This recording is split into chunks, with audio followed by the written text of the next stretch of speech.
Yes, good morning, good evening all of you. कैसे हैं आप सब? आई होप कि आप बहुत अच्छे हैं। आपके आशीर्वाद से मैं भी बहुत अच्छा हूं। हम बात कर रहे हैं इनकम टैक्स रिटर्न फाइलिंग की, और इनकम टैक्स रिटर्न फाइलिंग के प्रीवियस लेक्चर के अंदर हमने आईटीआर 4 के लिए बैलेंस शीट किस तरह से प्रिपेयर करते हैं यह हमने डिटेल में कवर कर लिया था। उसी बैलेंस शीट के आधार पर आज हम बात करने वाला है कि आईटीआर 4 इनकम टैक्स पोर्टल पर किस तरह से फाइल किया जाता है, उसके अंदर कौन कौन सी डिटेल्स हमको फिल करनी है, यह सब आज हम इस लेक्चर के अंदर डिटेल में बात करेंगे। लेक्चर्स बहुत इंपॉर्टेंट है आईटीआर 4 के पॉइंट ऑफ व्यू से।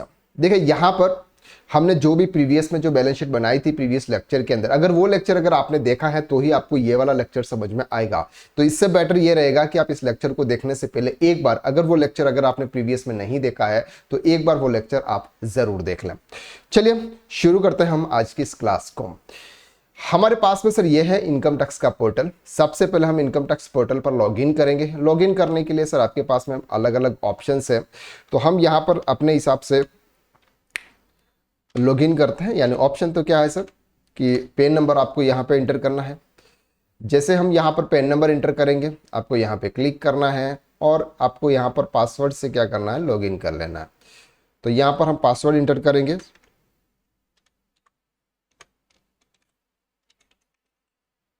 ठीक है, फिर यहाँ पर कंटिन्यू के ऑप्शंस पर क्लिक करेंगे। जैसे ही हम कंटिन्यू के ऑप्शंस पर क्लिक करेंगे सर हमारा ये जो इनकम टैक्स पोर्टल पर लॉगिन हो जाएगा। लॉगिन हो जाएगा, यहाँ पर आपको आपकी डिटेल्स दिख जाएगी साथ में, और यहाँ पर आपको दिखेगा sir file your returns for the year ended 31 मार्च 2026, यानी कि 31 मार्च 2026 को जब आपका ईयर क्लोज हुआ उसके लिए आप आपका इनकम टैक्स रिटर्न फाइल कीजिए। फाइल नाउ के ऑप्शंस पर हमको क्लिक करना है। जैसे हम फाइल नाउ के ऑप्शंस पर क्लिक करेंगे, यहां पर आपको करंट असेसमेंट ईयर शो कर रहा है 2627, क्योंकि इनकम टैक्स एक्ट 1961 के अकॉर्डिंग ही इनकम टैक्स रिटर्न फाइल हो रहा है इस बार। यानी कि इनकम टैक्स एक्ट 2025 एप्लीकेबल तो हो गया है, लेकिन उसकी जो रिटर्न फाइल होंगे वो नेक्स्ट ईयर होंगे। तो इस साल यानी कि इस बार हम जो भी रिटर्न फाइल कर रहे हैं वो पुराने एक्ट के हिसाब से कर रहे हैं। तो अभी भी असेसमेंट ईयर प्रीवियस ईयर का जो वर्ड्स है वो अभी भी कंटिन्यू है। सिलेक्ट मोड ऑफ फाइलिंग के ऑप्शंस पर आपको क्लिक करना है, तो हम यहाँ पर ऑनलाइन ऑप्शन चूज कर रहे हैं। देन आपको यहाँ पे कंटिन्यू के ऑप्शंस पर जाना है। जैसे कंटिन्यू के ऑप्शंस पर जाएंगे, यहाँ पर आपको to verify income tax return का ऑप्शन है। यहाँ पर स्टार्ट न्यू रिटर्न के ऑप्शंस पर क्लिक करना है। इसके बाद आपके पास में यहाँ पर 3 ऑप्शंस नजर आ रहे हैं, इंडिविजुअल, एचयूएफ एंड अदर्स। आप एक इंडिविजुअल पर्सन है, आप बिजनेस कर रहे हैं, प्रोप्राइटरशिप फॉर्म का बिजनेस है आपका, तो आप यहाँ पर इंडिविजुअल सेलेक्ट करेंगे। अगर आप एक एचयूएफ है तो आप यहाँ पर एचयूएफ सेलेक्ट करेंगे। तो हम इंडिविजुअल है इसलिए हम यहाँ पर इंडिविजुअल सेलेक्ट करेंगे। देन हम यहाँ पे करेंगे सर प्रोसीड। प्रोसीड करने के बाद सबसे पहले यहां पर आपको पूछता है कि सर आप कौन सा इनकम टैक्स रिटर्न फाइल करने वाले हैं।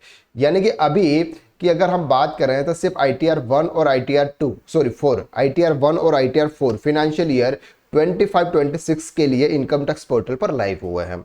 तो हम यहां पर आईटीआर 4 क्लिक करेंगे, क्योंकि आईटीआर 1 को ऑलरेडी हमने प्रीवियस क्लास के अंदर कवर कर लिया है। तो अब यहां पर सर आईटीआर 4 आप जैसे ही फाइल करोगे तो यहां पर आपको होता है कि सर आईटीआर 4 किसके लिए एप्लीकेबल है, for individual HUF forms other than LLP. अगर कोई पार्टनरशिप फॉर्म है वो भी आईटीआर 4 फाइल कर सकती है एलएलपी के अलावा। यानी एलएलपी का मतलब होता है लिमिटेड लाइबिलिटी पार्टनरिशिप, जो कि एक कंपनीज एक्ट के अकॉर्डिंग ही वहां पर उसका रजिस्ट्रेशन होता है। वो एक बॉडी कॉर्पोरेट होती है, इसके लिए उसका separate income tax return file होता है, रिटर्न होता है। लेकिन यहाँ पर हम एक नॉर्मल पार्टनरशिप फॉर्म की बात कर रहे हैं। तो नॉर्मल पार्टनरशिप फॉर्म अगर कोई भी है तो वो अपना आईटीआर 4 फाइल कर सकते हैं।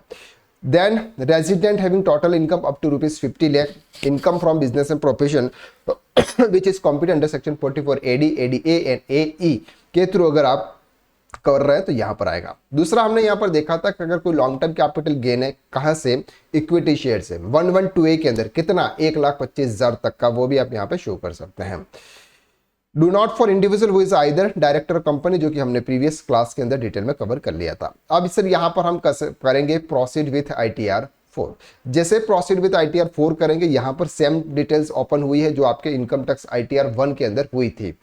तो यहाँ पर आपका ओल्ड टैक्स एग्जाम और न्यू टैक्स एग्जाम्स के अकॉर्डिंग यहाँ पर बात कर रहे हैं, तो आप इसको प्रॉपर तरीके से आप रीड कर लीजिए। देन यहाँ पर हमने सर क्लिक किया। देन हम करेंगे सर लेट्स गेट स्टार्टेड। जैसे ही हम यहाँ पर लेट्स गेट स्टार्टेड करेंगे तो आपके पास में ऑप्शन आएंगे। ये ऑप्शन हमने ITR 1 के अंदर ऑलरेडी डिस्कस किए हैं, लेकिन अगर आप डायरेक्टली अगर आप ITR 4 कवर कर रहे हैं और आपने ITR 1 का लेक्चर्स अगर आपने नहीं देखा है तो आप यहाँ पर मैं आपको कवर करा लेता हूँ। क्या है sir, are you filing income tax return for any of the following reason? आप ये ITR 4 क्यों फाइल कर रहे हैं, उसके पीछे क्या रीजन है? तो सबसे पहले उन्होंने बताया कि sir taxable income is more than basic exemption limit, यानी कि आपकी जो इनकम है, टैक्सेबल इनकम है, ये बेसिक एग्जम्पशन लिमिट से क्रॉस कर गई है। न्यू टैक्स रिजाइम्स के लिए बेसिक एग्जम्पशन लिमिट कितनी है सर? 4 लाख। 4 लाख से अगर आपकी इनकम क्रॉस कर गई है तो आपके लिए इनकम टैक्स रिटर्न फाइल करना मैंडेटरी होता है। तो ऐसे केसेस में आपको यहां पर क्लिक करना है। दूसरा, सर मेरी इनकम तो 4 लाख रुपए क्रॉस तो नहीं कर गई है, लेकिन इन तीनों में से मैंने कुछ भी ऐसा कुछ ट्रांजेक्शन किया है जिस वजह से मुझे ITR फाइल करना पड़ रहा है। पहला कि अगर मैंने अपनी बैंक अकाउंट्स में 1 करोड़ रुपए से ज्यादा का कैश डिपॉजिट किया हुआ, एक या एक से ज्यादा बैंक अकाउंट्स में, तो मुझे ITR फाइल करना है। दूसरा, अगर मैं फॉरेन ट्रैवल पे गया था, वहां पर मैंने 2 लाख रुपए से ज्यादा का खर्चा कर दिया है, यानी कि एक्सपेंस कर दिया है, तो भी मुझे ITR फाइल करना है। और साथ में अगर मैंने 1 साल का इलेक्ट्रिसिटी बिल 1 लाख रुपए से ज्यादा का पे किया हुआ है तो भी मुझे इनकम टैक्स रिटर्न फाइल करना है। तो अगर इन 3 में से अगर मैंने कुछ भी किया हुआ है तो मेरे लिए कंपलसरी होगा। अब यहां पर अगर आपके 3 में से कोई एक एप्लीकेबल आपके लिए हो रहा है तो आप इस ऑप्शन पे क्लिक कर सकते हैं। बाकी अदरवाइज अदर्स के ऑप्शंस पर जा सकते हैं। इस ऊपर किसी में कुछ भी नहीं है तो आप अदर्स पे क्लिक करेंगे। हम यहां पर क्लिक करेंगे sir taxable income is more than basic exemption limit. Then हम यहां पर करेंगे सर कंटिन्यू। कंटिन्यू के ऑप्शंस पर करेंगे। यहां पर सेम टू सेम डिटेल्स आएगी कि आपको क्या कर लेना है जब भी आप इनकम टैक्स रिटर्न फाइल करें, चाहे वो ITR 1, 2, 3, 4, 5, 6 जितने भी ITRs हैं। सबसे पहले आपको 26 AS और AIS रिपोर्ट प्रॉपर तरीके से चेक कर लेनी है। वो कैसे चेक करना है मैंने आपको must do before ITR filing वाले जो फोल्डर है उस फोल्डर के मैंने वीडियो अपलोड किए हुए हैं, तो वो वीडियो अगर आप देखेंगे तभी आपको वहां पर जाकर मिलेगा कि सर वो आपको कैसे चेक करना है। तो हम यहां पर सर ओके करेंगे। ओके करने के बाद अब हम चलेंगे सबसे पहला पॉइंट, ये सर हमारा ITR 1 let's validate pre file return summary. Part a general, ये केस मैंडेटरी होता है। इस ऑप्शन पर हम क्लिक करेंगे। जैसे इस ऑप्शन पर क्लिक करेंगे तो सबसे पहले आपका स्टेटस आ जाता है सर इंडिविजुअल, यहां पर आपका प्रोफाइल आ जाता है। प्रोफाइल के बाद में आपके यहाँ पर कॉन्टैक्ट डिटेल्स है। ये कॉन्टैक्ट डिटेल्स है, इसमें आप अगर कुछ चेंज करना चाहते हो, एडिट करना चाहते हो तो यहाँ से आप इसको एडिट भी कर सकते हो। प्रीवियस में अगर किसी और पर्सन ने रिटर्न फाइल किया था, उनकी पेन का ईमेल आईडी प्रॉपर नहीं है या फिर मोबाइल नंबर चेंज हो चुका है, तो वो चेंजेस अगर आप करना चाहते हो आप यहाँ से कर सकते हो। देन आपको नीचे जाना है नेचर ऑफ एम्प्लॉयमेंट। अगर कोई गवर्नमेंट एम्प्लॉय है, साथ में जॉब कर रहा है, तो आप यहाँ पर गवर्नमेंट एम्प्लॉय सेलेक्ट करेंगे, या फिर अगर कुछ भी नहीं है तो आप अदर्स के ऑप्शंस पर क्लिक करेंगे। फाइलिंग सेक्शन में आपको यहाँ पर अभी फिलहाल में देखिए, इंडिविजुअल अगर कोई बिजनेस कर रहा है और वहां से अगर उसकी कोई भी बिजनेस इनकम हो रही है, कौन सी इनकम? Business income. उसके लिए क्या लास्ट ड्यू डेट है? 31 अगस्त। ध्यान से समझना इसको, इस बार डेट में चेंजेस है। अगर कोई इंडिविजुअल है जिसकी बिजनेस से इनकम नहीं है तो उसके लिए जो ड्यू डेट है वो 31 जुलाई है। लेकिन अगर किसी की बिजनेस है और बिजनेस इनकम में अगर कोई पर्सन इंडिविजुअल जिसका टैक्स ऑडिट नहीं है उसके लिए 31 अगस्त है, और जिसका टैक्स ऑडिट है उसके लिए 31 अक्टूबर है, जो कि हमने प्रीवियस क्लास के अंदर कवर किया हुआ है। ये छोटी छोटी चीजें वो आपको याद रखनी है। तो अगर आप ड्यू डेट से पहले अगर आप इनकम टैक्स रिटर्न फाइल कर रहे हैं तो आप कौन सा सेक्शन यूज करेंगे sir? Return file before the due date. Then अगर आपके पास में कोई यूनिक DI नंबर है तो आप यहाँ पे इंटर कीजिएगा। अब Have you filed from 10 EIA within the due date any earlier assessment year for choosing all tax regime? क्या आप ओल्ड टैक्स रिजाइम में जाना चाहते थे और आपने वहां पर 10 IEA फॉर्म सबमिट किया हुआ है? हमने तो नहीं किया, तो यहां पर हम करेंगे सर नो या नॉट एप्लीकेबल। तो हम यहां पर करेंगे नॉट एप्लीकेबल, या फिर नो कर देंगे, या फिर नॉट एप्लीकेबल, क्योंकि हमारे लिए एप्लीकेबल ही नहीं था, तो इस पर क्लिक ही नहीं हो रहा है वो। ठीक है, चलो। 10I is required to file in case of business income. So if you have filed 10 year within the due date, if any earlier assessment along with T3 or 4 is yes. चल, तो यहाँ पर अगर आपने फिल किया होगा तो select करना है और एक्नॉलेजमेंट नंबर आपको यहाँ पे एंटर करना है। Have you furnished from 10 IEA within due date for the current assessment year for choosing all tax regime? अगर आप ओल्ड टैक्स रिजाइम में शिफ्ट होना चाहते हो, अभी आप ITR 4 फाइल कर रहे हो इस साल के लिए 25-26 के लिए, 10 IEA फॉर्म आपको सबमिट करना है। तो अगर वो फॉर्म अगर आप सबमिट कर दिया है तो वो आपको डिटेल्स यहाँ पर डालनी है यस या फिर नो के ऑप्शंस में। वो कैसे फाइल होगा वो मैं आपको नेक्स्ट लेक्चर के अंदर बताऊंगा कि अगर आप ओल्ड टैक्स रिजर्व में जाना चाहते हो तो 10IEA फॉर्म आप किस तरह से सबमिट करोगे। तो हमारे लिए केसेस में नहीं है, हमने नहीं फाइल किया। क्यों? क्योंकि हम न्यू टैक्स रिजर्व में ही कंटिन्यू करना चाहते हैं। ठीक है। The default regime under section 115BAC1A is the new tax regime. कौन सा है? New regime. Old regime can be chosen by opting out of new regime by filing 10IEA, which should be exercised on the before the due date of furnishing the return income under section 113. यानी कि जो अभी आप return file कर रहे हो उसके पहले। क्लियर हो गया? चलो sir. Are you filing return 7th proviso? No, हमने तो ऐसा कुछ भी नहीं है। Whether the returns being representative SSC? Answer is no. Bank details की आपको यहां पर डालनी है सर। अगर आपके कितने बैंक अकाउंट्स है वो आपके डिपेंड करेगा। अगर आपके एक बैंक अकाउंट है तो आप एक बैंक अकाउंट की डिटेल डालिए। जितने भी बैंक अकाउंट्स है उन सभी की बैंक अकाउंट्स की डिटेल्स डालना यहां पर आपके लिए कंपलसरी हो जाएगा। इसके बाद आपको यहां पर दिख रहा है सर, इसके बाद हम जाएंगे सर कंफर्म के ऑप्शन पे। ये था सर हमारा शेड्यूल नंबर 1, जहां पर था इस पर एक फॉर्मल इंफॉर्मेशन थे हमारे रिलेटेड, तो यहां पर हमने कर लिया सर कंफर्म। जैसे ही हम यहां पर कंफर्म करेंगे तो इससे क्या हो जाएगा सर कि आपका जो फर्स्ट शेड्यूल है वो फर्स्ट शेड्यूल आपका यहां पे कंफर्म हो जाएगा। ठीक है, ये फर्स्ट शेड्यूल आपका क्या हो गया सर? कंफर्म। इसके बाद हम बात करेंगे ग्रॉस टोटल इनकम की। ठीक है, ग्रॉस टोटल इनकम। अब ग्रॉस टोटल इनकम में सबसे पहले ये बात कर रहे हैं income from business and profession. Income from business and profession. अब income from business and profession से पहले हम ये समझ लेते हैं कि सर हमको इसका कंप्यूटेशन कैसे बनाना है। साथ साथ में हम कंप्यूटेशन को भी कवर करते जाएंगे। तो यहाँ पर आपको नाम लिख लेना है, जिस भी पर्सन का नाम है। फॉर एग्जांपल उस पर्सन का क्या नाम है, तो जब हमने बैलेंस शीट बनाई थी तब हमने यहाँ पर देखा था कि उस पर्सन का नाम है फॉर एग्जाम्पल रमेश कुमार। तो आप यहाँ पर लिखेंगे रमेश कुमार। ठीक है, पेन नंबर उसका यहाँ पर डाल देंगे, उनका फादर नेम यहाँ पर जो पैन कार्ड पर आपको दिख जाएगा वो डाल देंगे, उनका एड्रेस डाल देंगे, इंडिविजुअल असेसमेंट ईयर आप यहाँ पर डाल देंगे 2026 2027। ठीक है, ठीक है, मेल है, डेट ऑफ बर्थ उनकी यहाँ पर डाल देंगे, रेजिडेंट, आधार नंबर यहाँ पर आपको इंटर करना है, बैंक अकाउंट डिटेल अगर आप डालना चाहते हो तो आप यहाँ पे डाल सकते हो। चल, अब सर आपको ये देखना है क्या वो पर्सन जॉब भी कर रहा है साथ में। अगर वो पर्सन साथ में जॉब कर रहा है और न्यू टैक्स रिजाइम में, तो सिर्फ ग्रॉस सैलरी यहां पर आएगी, इसके बाद उसको स्टैंडर्ड डिडक्शंस मिलेगा, बाकी कुछ भी नहीं।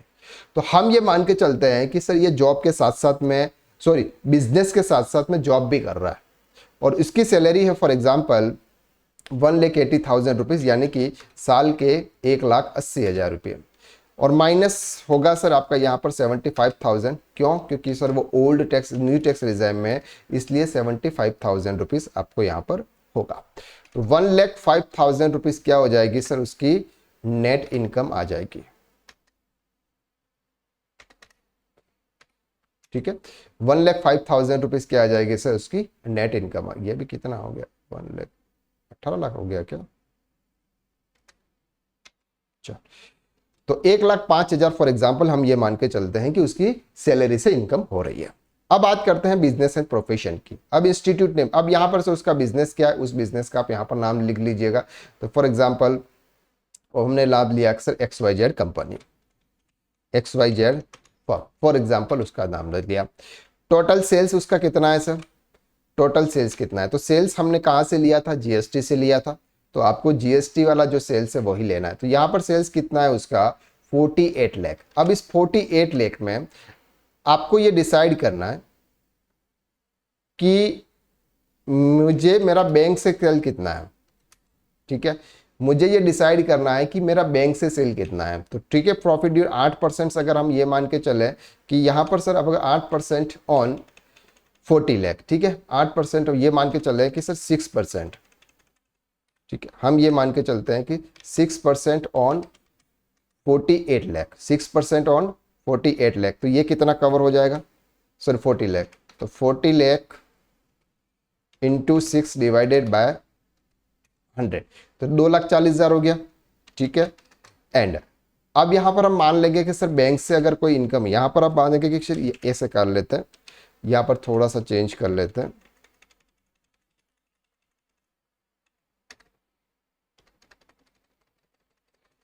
बैंक रिसिप्ट,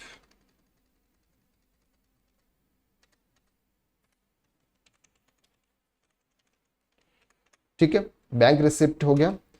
अब यहां पर हम लिखेंगे सर कैश रिसिप्ट, ठीक है। कितना परसेंट आएगा सर ये? 8% ऑफ कितने पे? ₹8 लाख, ठीक है। तो ये 8 लाख का आपको क्या करना है सर?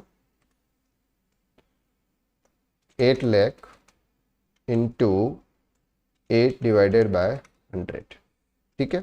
तो अब क्या आएगा सर? यहां पे क्या आएगा? टोटल प्रॉफिट आ जाएगा।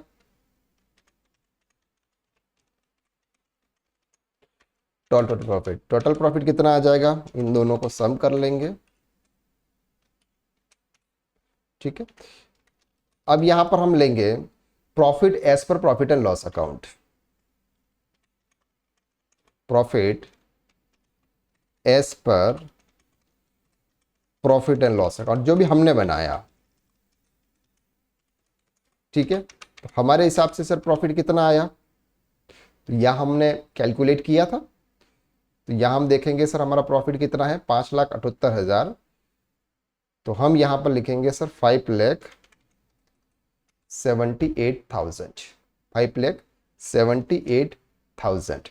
तो अब आप यहाँ पर 5,78,000 आप यहाँ पे करेंगे और इसके अकॉर्डिंग हम यहाँ पर एडजस्ट भी कर लेंगे। तो हमें कौन सा प्रॉफिट रखना है सर? 5,78,000। तो हायर एब द अबव प्रॉफिट, हायर एब द अबव। तो आपको कितना लेना है यहाँ पे? 5,78,000। क्लियर हो रहा है आपको यहाँ तक? कंप्यूटेशन रेडी है? चल, तो अब हम मूव करेंगे यहाँ पे presenting income, income from business and profession. We have pre file few details from your last return. आपके कुछ लास्ट रिटर्न से कुछ डेटा यहाँ पर लेके आएंगे। You are required to provide the details about order consider business and profession और income accordingly. अब यहाँ पर आपको करना है सर यस। इसके बाद सेक्शन 44 एडी, एडी यानी कि जिसका मैन्युफैक्चरिंग बिजनेस है या फिर जिसका ट्रेडिंग बिजनेस है, शो डिटेल के ऑप्शंस पर जाना है। ओके, अब यहां पर आपको दिखेगा सर कि टोटल सेल्स आपको इंटर करना है। अकाउंट पे चेक और account payee bank draft electronic clearance system in before the specified date. तो आपको ये मान के चलना है कि सर मेरा बैंक से कितना सेल्स है। तो यहां पर मेरा बैंक से सेल्स कितना है? 40 लाख रुपीज। तो मैं यहां पर लिखूंगा sir 40 lakh rupees. Receipt in cash कितना है? तो ये है मेरा सर 8 लाख का। तो टोटल सेल्स मेरा आ गया sir 48। Gross turnover, gross receipt estimated to 2 crore. However E1B is less than equal to 5% is 3 crore रुपए। अगर आपका ये 5% से कम है, कैश रिसिप्ट अगर आपकी 5% से इससे कम है, तो आप यहां पर 2-3 करोड़ तक रुपीस तक भी आप ITR 4 फाइल कर सकते हो। चल, any mode other than A and B, it's okay. अब सर हम यहां पर प्रॉफिट दिखाना चाहते हैं। अब हमको क्या करना है कि सर हमारा प्रॉफिट टोटल 5,78,000 करना है। तो यहां पर अप्रॉक्सीमेट हम यहां पर डाल देंगे कि 8 लाख का जैसा 40 लाख का है और हमको करना है, तो 4,05,000 हम यहां पर डाल देते हैं। और बाकी हमारा कितना बचता है? 4 लाख है ना, तो एक काम करते हैं, ये कितना है? 4,08,000 है और यहां पर हम डाल देंगे 1,70,000। तो आ गया ये सर आपका 5,70,000। बस अप्रॉक्सीमेट आपको इस तरह से डाल देना। तो हमने यहां पर हमारा profit as per profit and loss account से लिया। तो मिनिमम अगर आपको दिखाना है तो आप इतना दिखा सकते हो, 3,04,000। लेकिन अगर आप दिखाना चाहते हो मैक्सिमम, तो आप शो कर सकते हो। तो यहां पर हमने अपने हिसाब से कवर किया उसको, ठीक है।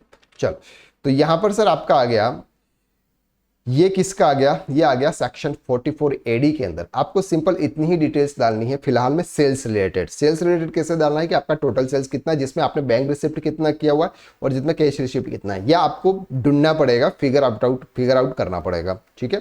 तो ये आपने फिगर आउट कर दिया। 44 एडी है आपके लिए, नहीं, आप साथ प्रोफेशन में नहीं है, और AE भी नहीं है, गुड्स कैरीज आप नहीं कर रहे हो। तो हम यहाँ पर अब क्या कर लेंगे सर? उसको सेव कर लेंगे। क्लियर हो गया?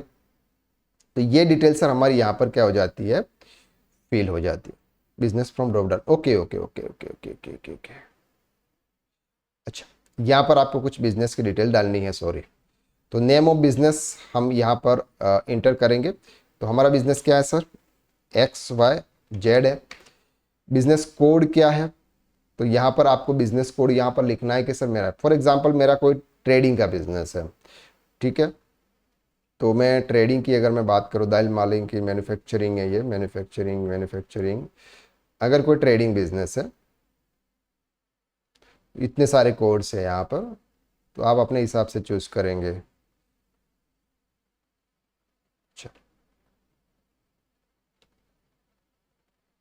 कोई renting property, wholesale litre motor vehicles है, ठीक है, ये भी नहीं है। Sale of motor vehicles, retail sale of automatic fuel है। कंस्ट्रक्शन मटेरियल का अगर आप काम कर रहे हो, होलसेलर का अगर आप काम कर रहे हो, कॉटन एंड जूट का कर रहे हो, इंस्ट्रक्शन होलसेल, फर्टिलाइजर, इलेक्ट्रॉनिक। चलो हम ये मान के चलते हैं कि सर हमारी इलेक्ट्रिक की शॉप है, तो यहाँ पर हमने ये इलेक्ट कर दिया। डिस्क्रिप्शन में अगर आपको कुछ लिखना है तो आप लिख सकते हो। तो ये हमारा सेव हो गया। अब हम इसको यहाँ पर क्या करेंगे सर, सेव कर देंगे। तो हमारा ये जो हाउस यानी कि बिजनेस एंड प्रोफेशन का जो शेड्यूल था, उस शेड्यूल को हमने कवर कर दिया। और आपको यहाँ पर दिख रहा है प्रेजेंटिव income from business under section 44 AD 5,78,000। फिर हमको जाना है sir income from salary. Income from salary में अगर आपको डिटेल डालनी है तो आप यहाँ पे एडिट के ऑप्शंस पे क्लिक कीजिए, अदरवाइज आपको यहाँ पर कुछ भी करने की जरूरत नहीं है। तो हमारे केसेस में है इसलिए हम डाल देते हैं। फॉर एग्जांपल सैलरी, कितनी सैलरी सर, ये हमने यहाँ पर शो की है 1,80,000, ठीक है। तो ये हमने यहाँ पर शो कर दी। बाकी सर हमारे केसेस में और कुछ भी नहीं है। तो 75,000 रुपीज़ का स्टैंडर्ड डिडक्शन मिल जाता है, तो 1,05,000 रुपीज़ की इनकम है। तो यहाँ पर हमने उसको सेव कर दिया। तो ये क्या हो गया सर, हमारा सैलरी इनकम भी साथ में आ गई।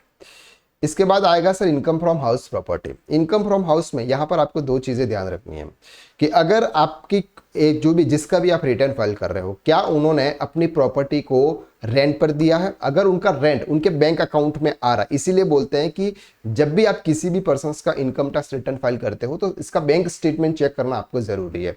हर मंथली अगर एक फिक्स अमाउंट अगर उसके डिपॉजिट हो रहा है तो उसको पूछना पड़ेगा जो भी सामने वाला पर्सन है उसको कि ये पैसा कहाँ से आ रहा है। ऐसा नहीं है कि सर उन्होंने नहीं बताया, ना मेरे को नहीं पता, ना, ऐसा नहीं होना है सर। डिटेल्स आपको प्रॉपर तरीके से डालनी पड़ेगी। तो यहाँ पर अगर है तो आपको वो डालनी है। कैसे डालनी है वो हमने ITR 1 के अंदर डिटेल में कवर किया हुआ है, नहीं तो एक बार और देख लेते हैं। देखो यहाँ पर आपको एड मोर ब्रेकअप वैल्यू पे जाना है। अगर आपकी कोई प्रॉपर्टी लेट आउट है तो सबसे पहले आपको उसका एड्रेस डालना है। तो हम यहाँ पर डाल देते हैं sir, for example Indore. Select आपका स्टेट आपको सेलेक्ट करना है, तो हम यहाँ पर सर सेलेक्ट कर लेते हैं हम मध्य प्रदेश से। इंडिया आ गया, पिन कोड नंबर वो आप यहाँ पे इंटर कर लीजिए। ऑनर ऑफ द प्रॉपर्टी क्या है सर, प्रॉपर्टी आपके खुद की है। यस, मेरे खुद की प्रॉपर्टी है सर। इसमें 100% है। अब कोई ऑनर है क्या इसमें, नहीं है, 100% मेरा ही राइट है, ठीक है। अगर को ऑनर होगा तो उसकी डिटेल्स आपको यहाँ पर देनी है, को ऑनर्स की डिटेल्स आपको यहाँ पे देनी होगी। टाइप ऑफ हाउस प्रॉपर्टी, अब सर ये आपका सेल्फ ऑक्यूपाइड है, लेट आउट है, या फिर deemed to be let out है। सेल्फ ऑक्यूपाइड का मतलब है कि सर प्रॉपर्टी है उसमें मैं खुद ही रह रहा हूँ। दूसरा प्रॉपर्टी है मैं किसी को रेंट पर दे रखा है। और deemed to let out property का मतलब होता है कि 2 से ज्यादा घर अगर आपके पास में है तो 2 घर को आप सेल्फ ऑक्यूपाइड मान सकते हो, तीसरे घर को आपको लेट आउट मानना पड़ेगा, चाहे उस पर आप उसको आपने अगर रेंट पर दिया है या फिर नहीं दिया है, ठीक है। तो यहां पर हमारे लिए केसेस में फॉर एग्जांपल हम मान के चलते हैं कि सर लेट आउट प्रॉपर्टी है। जैसे आप लेट आउट प्रॉपर्टी पे करे जाएंगे तो यहां पर आपको टेनेंट की डिटेल देनी पड़ेगी, यानी कि जो पर्सन रेंट पे रह रहा है उसकी डिटेल्स आपको देनी पड़ेगी। तो एड अनदर के ऑप्शंस पर जाएंगे, name tenant if let out, तो हम यहाँ कर लेते हैं सर मनीष। पेन नंबर अगर है तो, आधार नंबर अगर है तो, और PAN 10 of 10 if credit is claim, अगर वो क्रेडिट का क्लेम कर रहा है, अगर आप TDS डिडक्ट कर रहा है सामने वाला पर्सन और आप क्लेम कर रहे हो तो उसकी डिटेल्स आपको यहाँ पे डालनी है, ठीक है। चल, ग्रॉस रेंट रिसीव्ड, आपने कितना रेंट रिसीव किया। फॉर एग्जांपल हम मानते हैं कि सर 1,20,000 का रेंट रिसीव किया हुआ। अनरियलाइज रेंट ऐसा कुछ भी नहीं है। टैक्स पे टू लोकल अथॉरिटी, अगर आपने म्युनिसिपल टैक्स पे किया हुआ है तो वो डिटेल्स आपको यहाँ पे इंटर करनी है। तो हम मान के चलते हैं कि sir for example municipal tax पे किया हुआ है, ठीक है। चल, 30% आपको स्टैंडर्ड डिडक्शंस मिल जाता है। और साथ में अगर आपने कोई भी लोन लिया हुआ है, उस प्रॉपर्टी को खरीदने के लिए लोन लिया था और उसका अगर आपने इंटरेस्ट पे किया हुआ तो उसकी डिटेल्स आपको यहाँ पर डालनी है। Add another, loan taken from, loan कहाँ से लिया आपने, बैंक से लिया हुआ है, कौन सी बैंक से लिया हुआ है, तो फॉर एग्जांपल हम मान लेते हैं सर एचडीएफसी बैंक से लोन लिया हुआ है, ठीक है। लोन अमाउंट की डिटेल्स क्या है, मतलब लोन अकाउंट क्या है, तो हम ये मान लेते हैं कि ये सर हमारा लोन अकाउंट नंबर है। कब आपने लोन लिया था, जो भी आपने लोन लिया था 15/12/2024 को लिया था, ठीक है। टोटल अमाउंट ऑफ लोन कितना था, तो हमने 15 लाख का लिया था। सर जब आपने लोन लिया था उस लास्ट डेट को आपका आउटस्टैंडिंग कितना था, तो हम ये मान के चलते हैं कि सर 12,45,000 है। आपने इस साल बोरोड कैपिटल इंटरेस्ट कितना पे किया है, तो हम ये मान के चलते हैं कि हमने 94,500 पे किया। क्लियर है, चल ये डिटेल्स आपने डाल दी, टोटल आपका आ गया सर -14,000 क्या आ गया सर, आपका लॉस हो गया। तो ये डिटेल्स आप यहां से इस तरह से फिल कर सकते हैं। इंटरेस्ट पेबर बोरोड कैपिटल आपका आ जाता है, ठीक है। -14,000 ये हो गया, आप इसको आप यहाँ पे सेव कर दीजिए।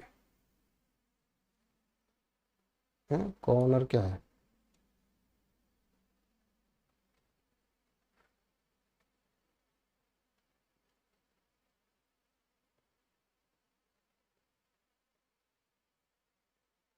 क्यों कॉर्नर करने की ज़रूरत ही नहीं है, जो प्रॉपर्टी हमारी खुद की है, 100% राइट है।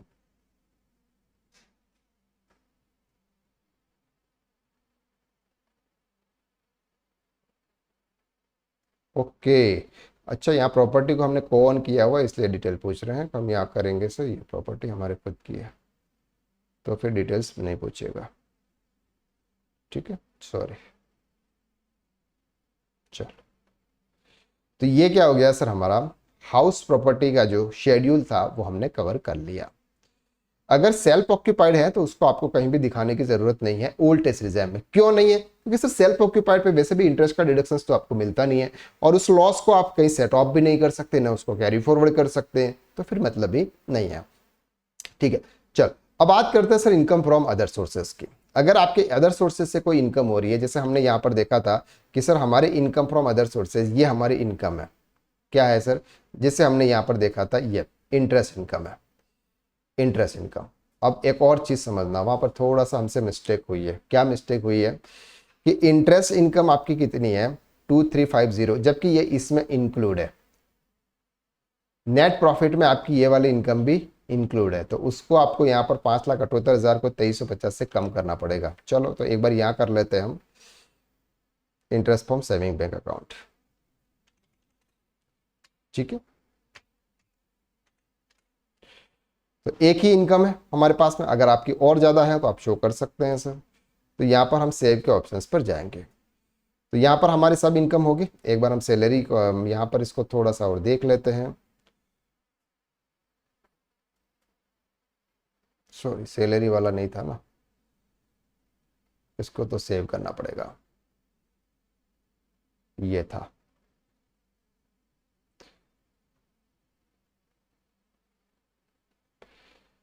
एक काम करते हैं ना, यहाँ पे अगर हम इसको माइनस कर लेते हैं, 1,70,000 में से ये माइनस कर लेते हैं, तो कितना फिगर आएगा, इक्वल 1,70,000 माइनस 2,350, 1,67,650,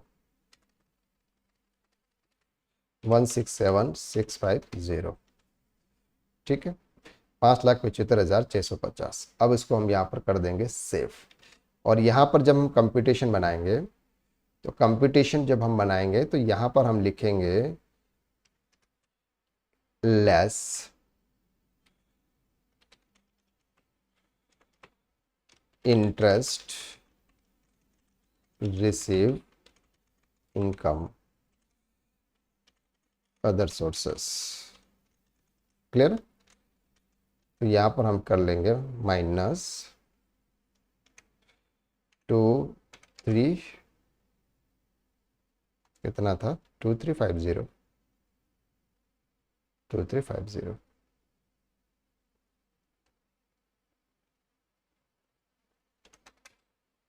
ठीक है। तो यहाँ पर हम माइनस कर लेंगे -2,350, ठीक है, क्लियर हो रहा है आपको, ये चीजें समझ में आ रही है किस तरह से होगा सर ये।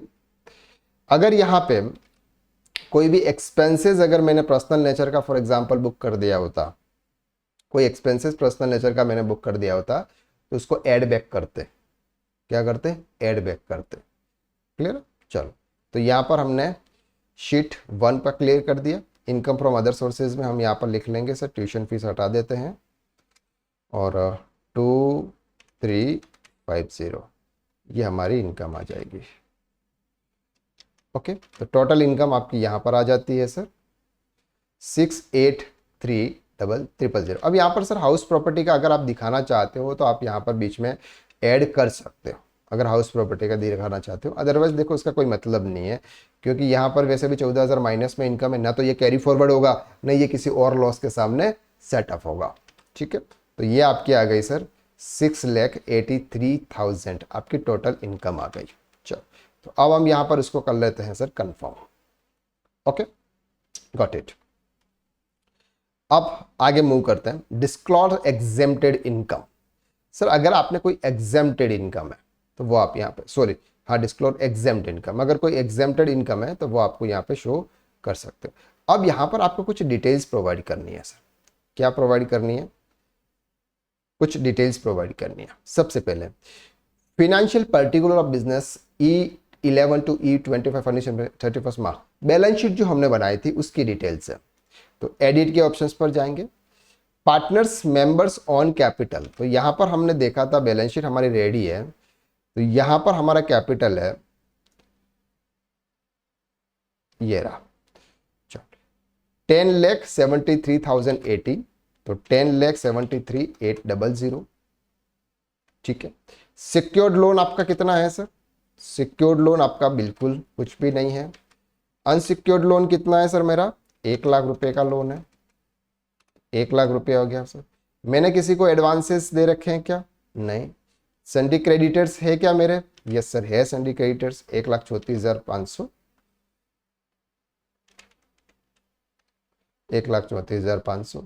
अदर लाइबिलिटीज है क्या सर, बिल्कुल है, तो 6,500। ठीक है, तो ये आ गया आपका 13,14,800।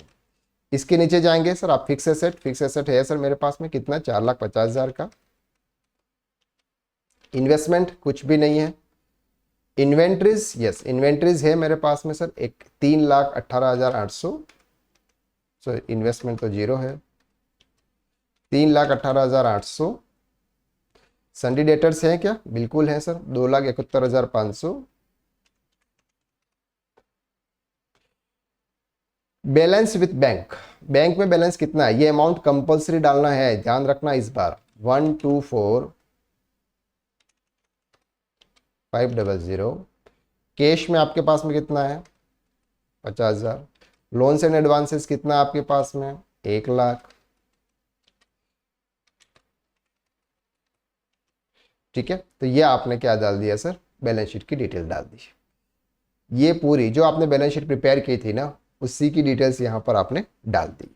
तो इस तरह से आपको बैलेंस शीट प्रिपेयर करनी है, फिर डिटेल्स फिल कर देनी है और सेव के ऑप्शंस पर क्लिक करना है। तो ये डिटेल्स आपकी यहाँ पर डल गई। देन आपको मूव करना है sir, information regarding turnover gross receipt reported for GST. अगर आप जीएसटी में रजिस्टर्ड डीलर हैं, अगर आप जीएसटी में रजिस्टर्ड डीलर हैं तो फिर यहाँ पर ये आपको डिटेल्स डालनी है। एड अनदर के ऑप्शंस पर जाना है और जीएसटीएन नंबर आपको डाल देना है कि 23 जो भी आपको यहाँ पर डालना है वो आप डाल दीजिएगा। Outward supply as per the GST return, outward supply as per the GST return. तो कितना आउटवर्ड सप्लाई सर हमारा, जो सेल जीएसटी के अंदर है वही हमने यहाँ पर लिया है सर, कितना 48 लाख। तो आपको यहाँ पर फिगर डालना है 48 लाख। ठीक है, यहाँ पर आपको पूरा जीएसटीएन नंबर डालना है।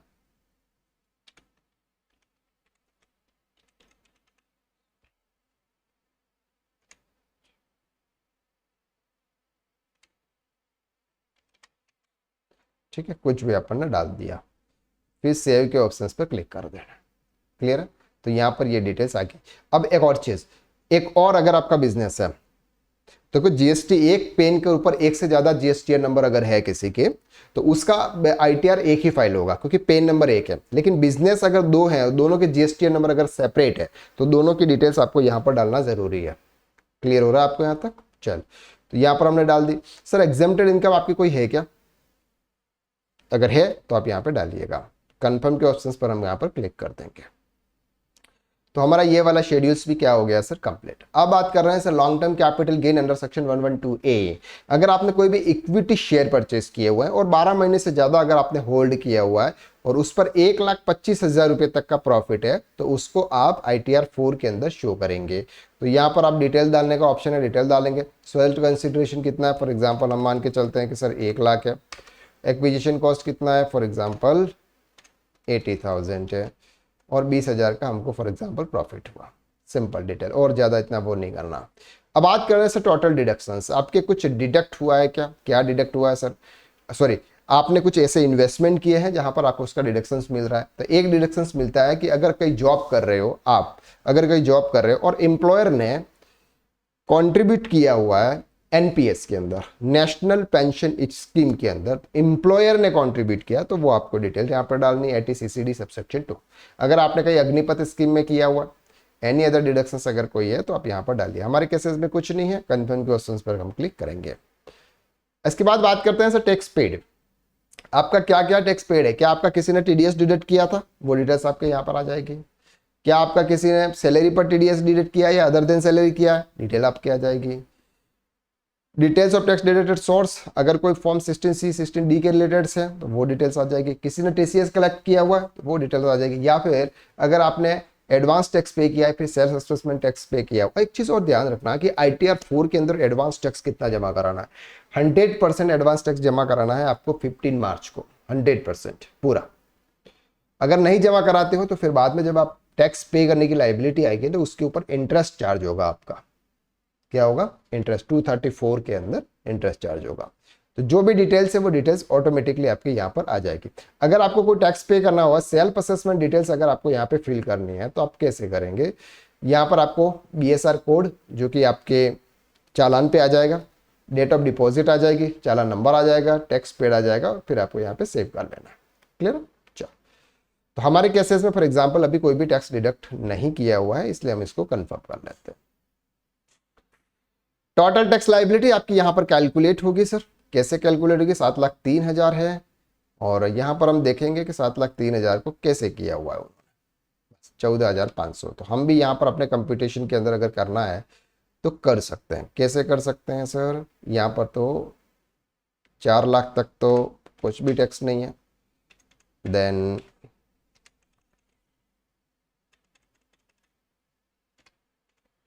4 लाख से 6,87,000,